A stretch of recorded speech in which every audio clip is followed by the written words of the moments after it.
Good afternoon, everyone. It's Brenda Rogers here. I am a menopause expert, coach, naturopath, and it's my pleasure to be with you having a menopause chat or a midlife chat with my guest this afternoon, Bettina Dida. And Bettina and I met recently. I've started to connect with other women that work with women in the menopausal space, and it's been lovely to connect with other women who also appreciate the being healthy and fit at this time is really important, and also learning to really embrace life and live your life to the max, and how your 50s can be amazing like that. So welcome, Bettina. Thank you for having me, Brenda. Now, let's start. I ask this question of all our guests. Can you tell us about your menopause story? Yes, that's a long story, but I try to keep to the main thing. So basically, it was back in, I think, 2016 or so. I was 51. I literally stumbled into it. I didn't even think about anything. I just had some really strange period, and not totally out of whack. And oh my God. And I was like, I went to my doctor and said, I think something is wrong. And this is really weird. And she only looked at me and said, how old are you? And I said, well, 51. And she said, hello, menopause. And I said, oh, all right, okay. Like it was literally like that, so. And then I went home and I thought, oh, maybe I should start reading a bit more about it, or kind of, getting my head around it. But I don't mean that in a negative way. I was just curious because I had literally not even thought about it 1 second. And then I kind of started reading books, and looked up stuff on the internet. And in 2017, I came across a therapist, and she offered a menopause workshop over 6 weeks, and that was also an interesting experience. So we met every 1 day a week, and there was a group of 12 people, and this woman, she was an esoteric healer. And so she ran this workshop, and then we talked about all these things that are associated with menopause in a way, like what society tells us all the time, like this crap that your life is over when you turn 50 and you have to fear it's all going downhill now and whatnot, all this stupid stuff. And so I was like, all right, okay. I was literally like, I don't have anything of that, anyway. But yeah, it was very interesting. Everyone shared their stories, and then there was also some presentations, from a doctor who presented online in the workshop and stuff. Yeah, so it was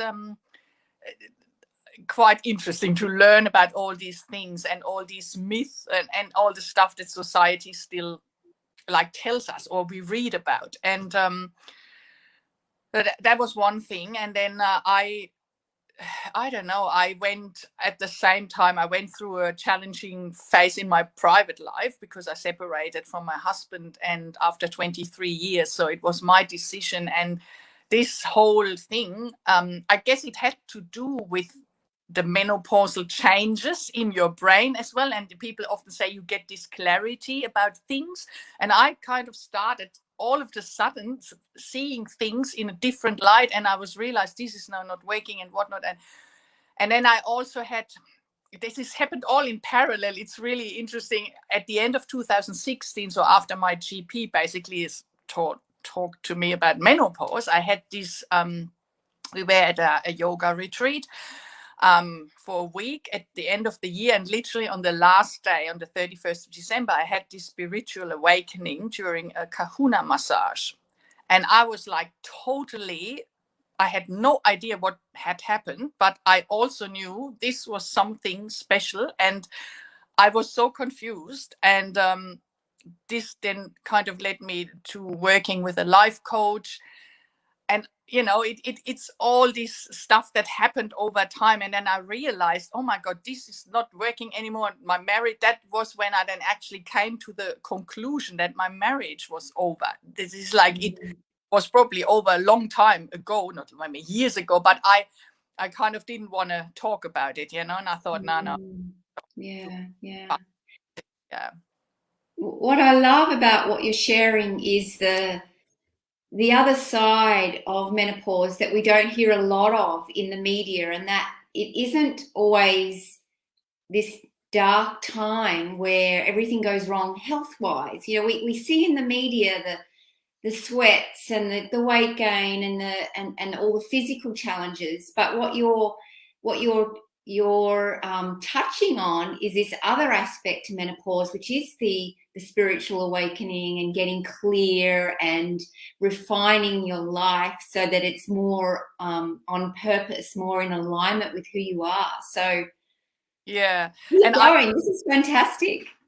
I have to say, I was, I guess, one of the lucky ones who had not a lot of these, sweats and all these other symptoms what I hear. So I mean, sometimes, yeah, I had like heat waves, and my sons usually, I was like, is everyone else hot? And they looked at me, no, it's only you, mum. And I said, okay, well, that must be menopause, Anyway, but it was not, it was not really bad. So in a very severe thing, I had a few things, and probably I was a bit moody and stuff like that, but not nothing else. And I always like looked after myself and try to eat well. And I also believe this is also a big part, how you exercise, how you live, how you eat, how you're up here, because it's all going in the brain. It's a big point. The more you kind of worry about stuff and think about, really think yourself into a negative spiral, the more this negative stuff comes to you. It's just the law of attraction. I'm a big believer in that. And yeah, so for me, I guess like the whole menopause journey was not a very negative thing in a way. It was very revealing, and obviously my life turned totally around, because I didn't know when I first heard from my doctor that I had menopause that I would separate from my husband a year later. This all came over time, and and then basically, I don't know, this, when you are at such a point where you have to make a decision, like for me, this massage, and then the following few months where I worked with this life coach, and then came to the realization that something was changing. And then I you have literally two choices. Either you say, okay, I'll go for it, and I live in uncertainty, and I'll just take it as an opportunity to change, and to, even if it's scary at the moment, and see what comes up. Or you kind of say, oh no, I just leave it, and you become a victim of your circumstances, basically. And I went for the first choice, and that was not easy for literally a whole year. But I kind of went through it somehow with my yoga practice. There was a lot of help, almost daily yoga and mindful meditation. And then a year later, on the 1st of January 2018, I discovered the dancing, to come to the dancing topic. Yes. Which is also so funny. And in hindsight, I don't think it was a coincidence. So I was literally, so end of 2017, my husband and I were finally agreed on the property settlement. We were still living together, which was very challenging. But we kind of said, okay, next year in 2018, we were going to sell the house and move apart. And so over Christmas, my husband went away with our sons to his mother in Adelaide. So I was alone at home. And on the 1st of January, I remember that still, it's so vivid. I was sitting and I thought, what am I doing today? So because that was my time to, to say goodbye to the house, because I knew we would sell it, and to kind of grieve and just go through all the emotions. It was a really very valuable week. It was not easy either, but it helped me a lot. And on that day, I was sitting there, and somehow I got this idea. I'm watching a movie, and I'm watching a dance movie. We only had a few DVDs literally in our drawer, and I just thought, let's see. And then I found this Strictly Ballroom, which is so funny, so cheesy that way. But I watched it again because I had seen it before. I watched it again, and while I was watching that, I heard this voice, and I said, "Go back to dance school." And I was like, "Really?" And so I went outside in the hall and where our shoe cupboard is. I knew because when we first came here in 2008, a year later or so, I started learning salsa in Manly. So I went to a social every week and just learned salsa, bachata, this street Latin. And so that was for about a year. And I had my dance shoes still they were packed away in this fabric cloth bag, and I thought, oh my god, my dance shoes, there they are. So I got them out, put them on, and then I was, that's what I'm going to do. And then literally googled bang bang dance schools, Northern Beaches, found a dance school, filled out their form, free first lesson. All dance school offer complimentary first lessons. And then I clicked submit I thought, don't think too much about it, just send it. And then be brave. 2 days later, I got a call from the dance school. When do you want to come? And I was like, oh dear, now I have to go, because this is the thing, you kind of do this stuff, and then afterwards you think, what did I do? Anyway, so I was there on the 4th of January. A day later, I went into this dance school.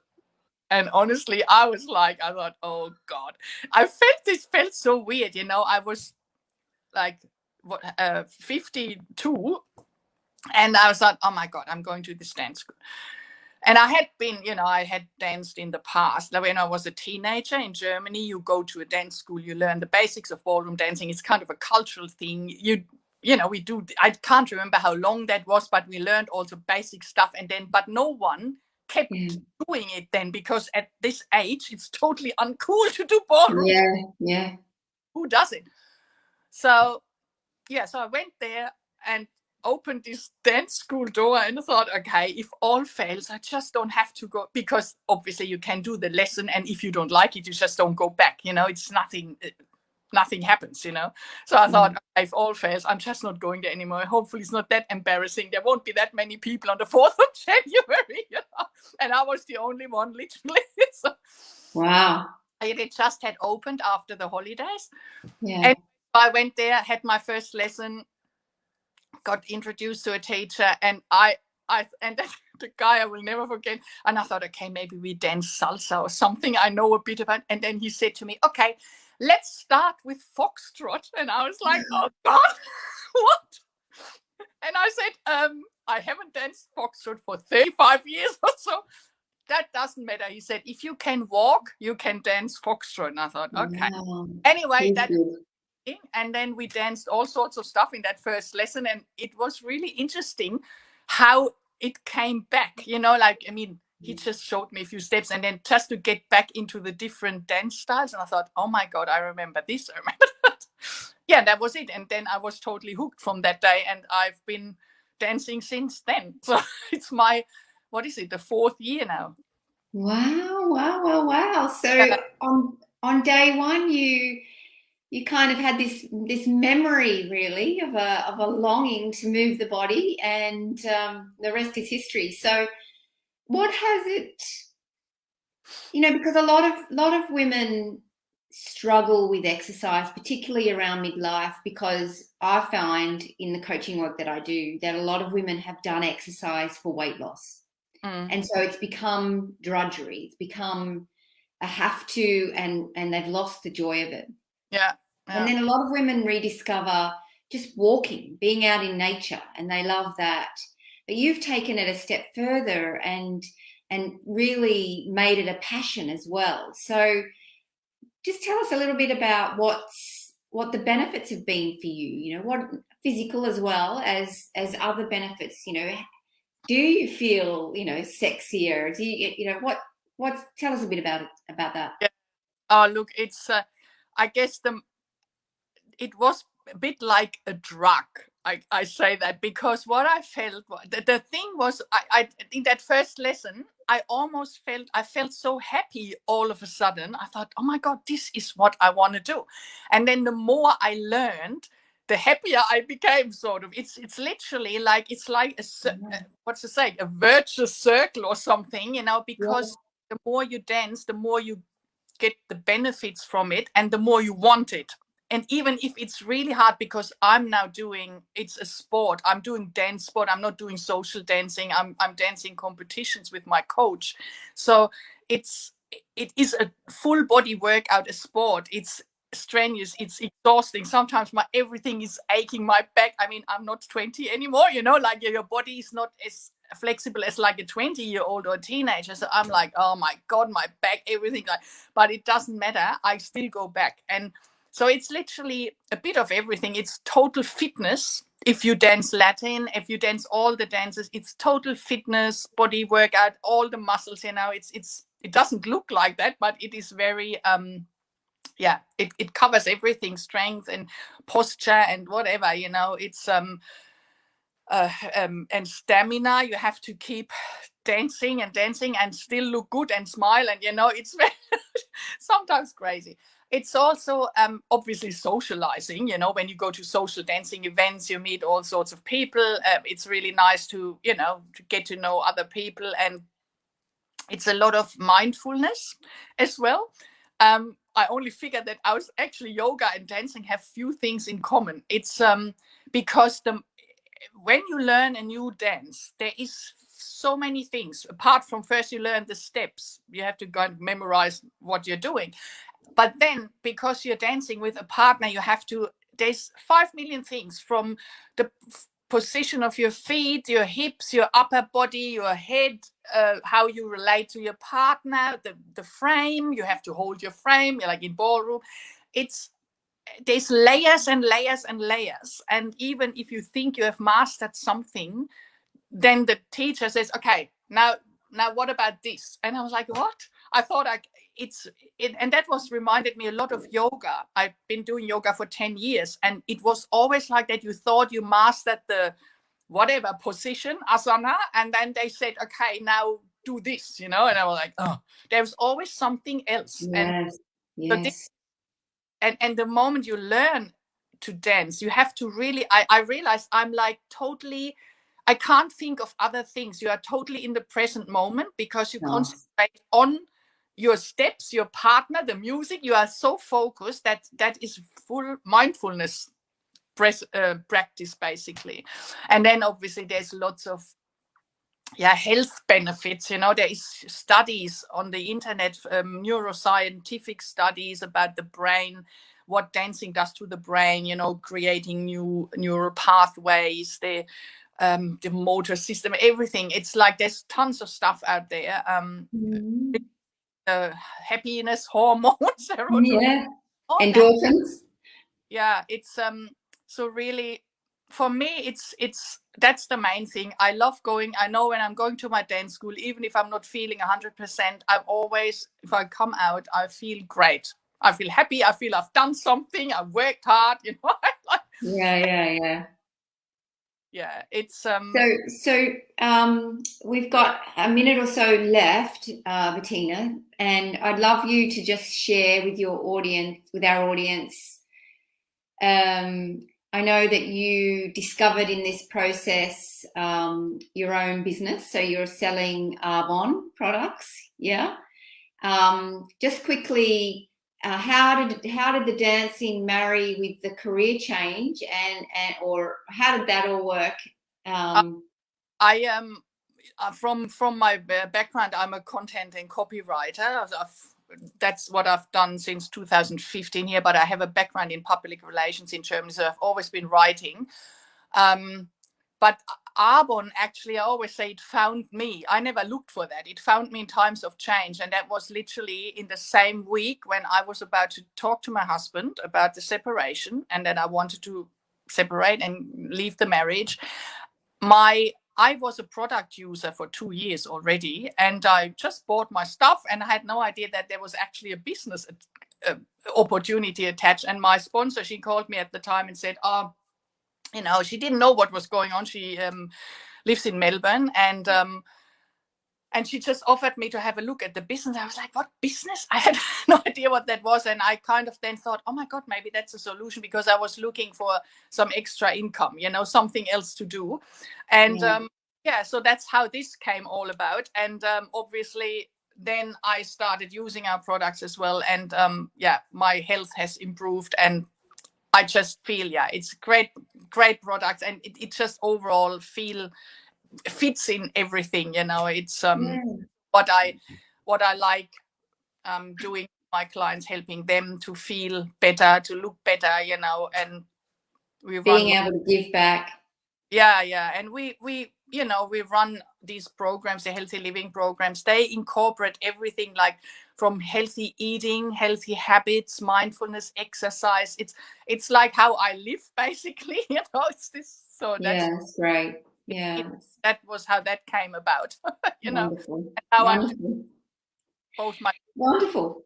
Well, I really acknowledge you for,